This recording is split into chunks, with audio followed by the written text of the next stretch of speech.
Chapter 3, Karma Yoga.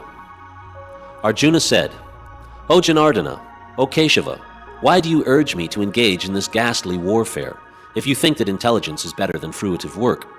My intelligence is bewildered by your equivocal instructions. Therefore, please tell me decisively what is most beneficial for me. The Blessed Lord said, O sinless Arjuna, I have already explained that there are two classes of men who realize the self. Some are inclined to understand him by empirical philosophical speculation, and others are inclined to know him by devotional work. Not by merely abstaining from work can one achieve freedom from reaction, nor by renunciation alone can one attain perfection.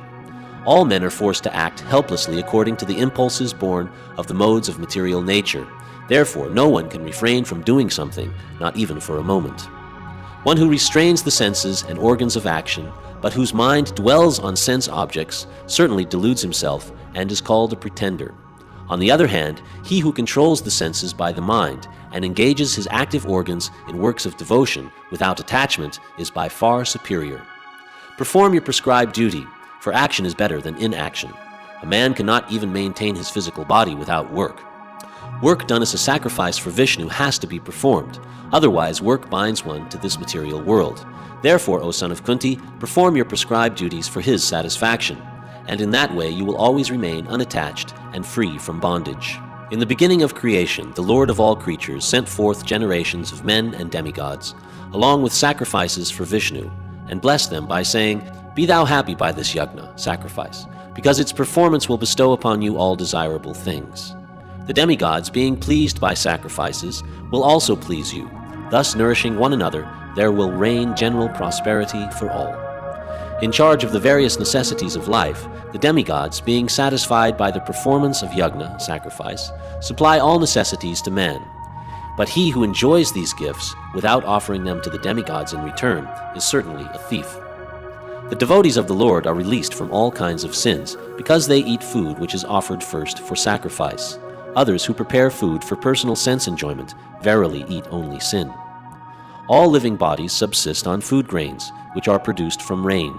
Rains are produced by performance of yajna, sacrifice, and yajna is born of prescribed duties. Regulated activities are prescribed in the Vedas, and the Vedas are directly manifested from the Supreme Personality of Godhead. Consequently, the all-pervading transcendence is eternally situated in acts of sacrifice. My dear Arjuna, a man who does not follow this prescribed Vedic system of sacrifice certainly leads a life of sin. For a person delighting only in the senses lives in vain. One who is, however, taking pleasure in the self, who is illumined in the self, who rejoices in and is satisfied with the self only, fully satiated, for him there is no duty. A self-realized man has no purpose to fulfill in the discharge of his prescribed duties, nor has he any reason not to perform such work, nor has he any need to depend on any other living being. Therefore, without being attached to the fruits of activities, one should act as a matter of duty, for by working without attachment, one attains the supreme. Even kings like Janaka and others attained the perfectional stage by performance of prescribed duties. Therefore, just for the sake of educating the people in general, you should perform your work. Whatever action is performed by a great man, common men will follow in his footsteps, and whatever standards he sets by exemplary acts, all the world pursues. O son of Pritha, there is no work prescribed for me within all the three planetary systems, nor am I in want of anything, nor have I need to obtain anything, and yet I am engaged in work. For if I did not engage in work, O Partha, certainly all men would follow my path. If I should cease to work, then all these worlds would be put to ruination. I would also be the cause of creating unwanted population, and I would thereby destroy the peace of all sentient beings. As the ignorant perform their duties with attachment to results, similarly, the learned may also act, but without attachment, for the sake of leading people on the right path. Let not the wise disrupt the minds of the ignorant who are attached to fruit of action. They should not be encouraged to refrain from work, but to engage in work in the spirit of devotion. The bewildered spirit soul, under the influence of the three modes of material nature, thinks himself to be the doer of activities, which are in actuality carried out by nature. One who is in knowledge of the absolute truth, O mighty armed, does not engage himself in the senses and sense gratification, knowing well the differences between work and devotion and work for fruitive results. Bewildered by the modes of material nature, the ignorant fully engage themselves in material activities and become attached. But the wise should not unsettle them, although these duties are inferior due to the performer's lack of knowledge. Therefore, O Arjuna, surrendering all your works unto me, with mind intent on me, and without desire for gain, and free from egoism and lethargy, fight.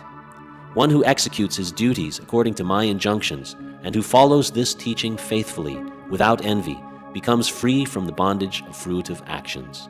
But those who out of envy disregard these teachings and do not practice them regularly are to be considered bereft of all knowledge, befooled, and doomed to ignorance and bondage. Even a man of knowledge acts according to his own nature, for everyone follows his nature. What can repression accomplish?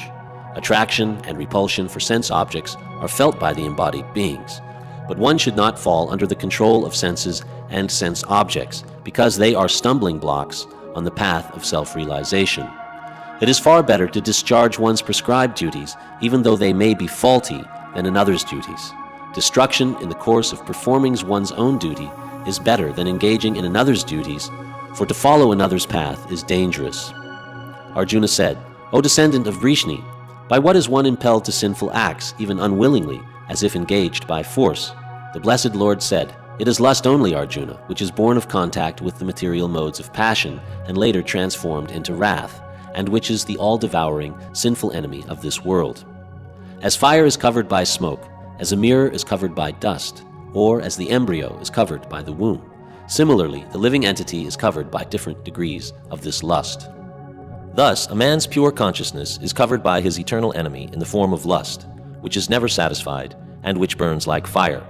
The senses, the mind, and the intelligence are the sitting places of this lust, which veils the real knowledge of the living entity and bewilders him. Therefore, O Arjuna, best of the Bhartas, in the very beginning curb this great symbol of sin, lust, by regulating the senses, and slay this destroyer of knowledge and self-realization. The working senses are superior to dull matter. Mind is higher than the senses, intelligence is still higher than the mind, and he, the soul, is even higher than the intelligence. Thus, knowing oneself to be transcendental to material senses, mind, and intelligence, one should control the lower self by the higher self, and thus, by spiritual strength, conquer this insatiable enemy known as lust.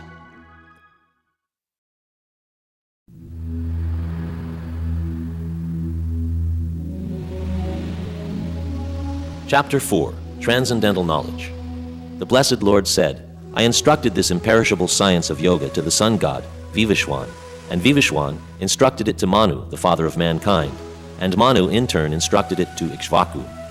This supreme science was thus received through the chain of disciplic succession, and the saintly kings understood it in that way.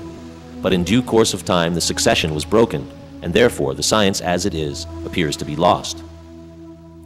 That very ancient science of the relationship with the Supreme is today told by me to you, because you are my devotee as well as my friend. Therefore you can understand the transcendental mystery of this science.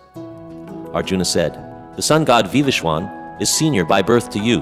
How am I to understand that in the beginning you instructed this science to him? The Blessed Lord said, Many, many births both you and I have passed. I can remember all of them, but you cannot, O subduer of the enemy. Although I am unborn and my transcendental body never deteriorates, and although I am the Lord of all sentient beings, I still appear in every millennium in my original transcendental form. Whenever and wherever there is a decline in religious practice, O descendant of Bharata, and a predominant rise of irreligion, at that time I descend myself. In order to deliver the pious and to annihilate the miscreants, as well as to re-establish the principles of religion, I advent myself millennium after millennium. One who knows the transcendental nature of my appearance and activities does not, upon leaving the body, take his birth again in this material world, but attains my eternal abode, O Arjuna. Being freed from attachment, fear, and anger, being fully absorbed in me, and taking refuge in me, many, many persons in the past became purified by knowledge of me, and thus they all attained transcendental love for me. All of them, as they surrender unto me, I reward accordingly. Everyone follows my path in all respects, O son of Pritha. Men in this world desire success in fruitive activities, and therefore they worship the demigods. Quickly, of course, men get results from fruitive work in this world. According to the three modes of material nature and the work ascribed to them, the four divisions of human society were created by me. And although I am the creator of this system, you should know that I am yet the non-doer, being unchangeable. There is no work that affects me, nor do I aspire for the fruits of action. One who understands this truth about me also does not become entangled in the fruit of reactions of work. All the liberated souls in ancient times acted with this understanding, and so attained liberation. Therefore, as the ancients, you should perform your duty in this divine consciousness. Even the intelligent are bewildered in determining what is action and what is inaction. Now I shall explain to you what action is, knowing which you shall be liberated from all sins. The intricacies of action are very hard to understand. Therefore, one should know properly what action is, what forbidden action is, and what inaction is. One who sees inaction in action and action in inaction is intelligent among men, and he is in the transcendental position, although engaged in all sorts of activities. One is understood to be in full knowledge, whose every act is devoid of desire for sense gratification. He is said by sages to be a worker whose fruit of action is burned up by the fire of perfect knowledge. Abandoning all attachment to the results of his activities, ever satisfied and independent, he performs no fruit of action, although engaged in all kinds of undertakings. Such a man of understanding acts with mind and intelligence perfectly controlled, gives up all sense of proprietorship over his possessions, and acts only for the bare necessities of life. Thus working, he is not affected by sinful reactions. He who is satisfied with gain which comes of its own accord, who is free from duality and does not envy, who is steady both in success and failure, is never entangled, although performing actions. The work of a man who is unattached to the modes of material nature and who is fully situated in transcendental knowledge merges entirely into transcendence. A person who is fully absorbed in Krishna consciousness is sure to attain the spiritual kingdom because of his full contribution to spiritual activities, in which the consummation is absolute and that which is offered is of the same spiritual nature. Some yogis perfectly worship the demigods by offering different sacrifices to them, and some of them offer sacrifices in the fire of the supreme Brahman. Some of them sacrifice the hearing process and the senses in the fire of the controlled mind, and others sacrifice the objects of the senses, such as sound, in the fire of sacrifice. Those who are interested in self-realization in terms of mind and sense control offer the functions of all the senses as well as the vital force, breath, as oblations into the fire of the controlled mind. There are others who, enlightened by sacrificing their material possessions in severe austerities, take strict vows and practice the yoga of eightfold mysticism, and others study the Vedas for the advancement of transcendental knowledge. And there are even others who are inclined to the process of breath restraint, to remain in trance, and they practice stopping the movement of the outgoing breath into the incoming, and the incoming breath into the outgoing, and thus at last remain in trance, stopping all breathing. Some of them, curtailing the eating process, offer the outgoing breath into itself as a sacrifice. All these performers who know the meaning of sacrifice become cleansed of sinful reaction, and having tasted the nectar of the remnants of such sacrifice, they go to the supreme eternal atmosphere.